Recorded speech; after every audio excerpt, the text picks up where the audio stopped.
Mr. President, I do not come to this rostrum to defend the moral and historic values of the Jewish people. They do not need to be defended. They speak for themselves. They have given to mankind much of what is great and eternal. They have done for the spirit of man more than can readily be appreciated by a forum such as this one. I come here to denounce the two great evils which menace society in general and a society of nations in particular. These two evils are hatred and ignorance.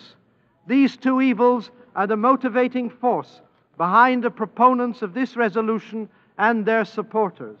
These two evils characterize those who would drag this world organization, the idea of which was first conceived by the prophets of Israel, to the depths to which it has been dragged today. Mr. President, we are seeing here today but another manifestation of the bitter, anti-Semitic, anti-Jewish hatred which animates Arab society. Who would have believed that in the year 1975, the malicious falsehoods of the elders of Zion would be distributed officially by Arab governments?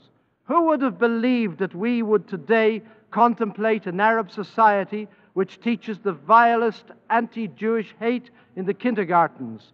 Who would have believed that an Arab head of state would feel obliged to indulge publicly in anti-Semitism of the cheapest nature when visiting a friendly nation? We are being attacked by a society which is motivated by the most extreme form of racism known in the world today. This is the racism which was expressed so succinctly in the words of the leader of the PLO, Yasser Arafat, in his opening address at a symposium in Tripoli, Libya, and I quote, "There will be no presence in this region except for the Arab presence," unquote. In other words, in the Middle East, from the Atlantic Ocean to the Persian Gulf, only one presence is allowed, and that is the Arab presence. No other people, regardless of how deep are its roots in the region, is to be permitted to enjoy its rights of self-determination.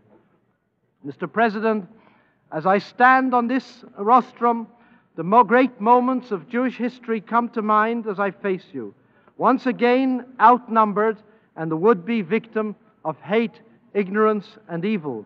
I look back on those great moments. I recall the greatness of a nation which I have the honor to represent in this forum. I am mindful at this moment of the Jewish people throughout the world, wherever they may be it in freedom or in slavery, whose prayers and thoughts are with me at this moment. Mr. President, I stand not here as a supplicant. Vote as your moral conscience dictates to you, for the issue is not Israel or Zionism. The issue is the continued existence of this organization, which has been dragged to its lowest point of discredit by a coalition of despotisms and racists. The vote of each delegation will record in history its country's stand on anti-Semitic racism and anti-Judaism. You yourselves bear the responsibility for your stand before history, for as such will you be viewed in history. But we, the Jewish people, will not forget. For us, the Jewish people, this is but a passing episode in a rich and event-filled history. We put our trust in our providence, in our faith and beliefs, in our time-hallowed tradition, in our striving for social advance and human values, and in our people wherever they may be. For us, the Jewish people, this resolution based on hatred, falsehood, and arrogance is devoid of any moral or legal value. For us, the Jewish people, this is no more than a piece of paper, and we shall treat it as such. Thank you, Mr. President.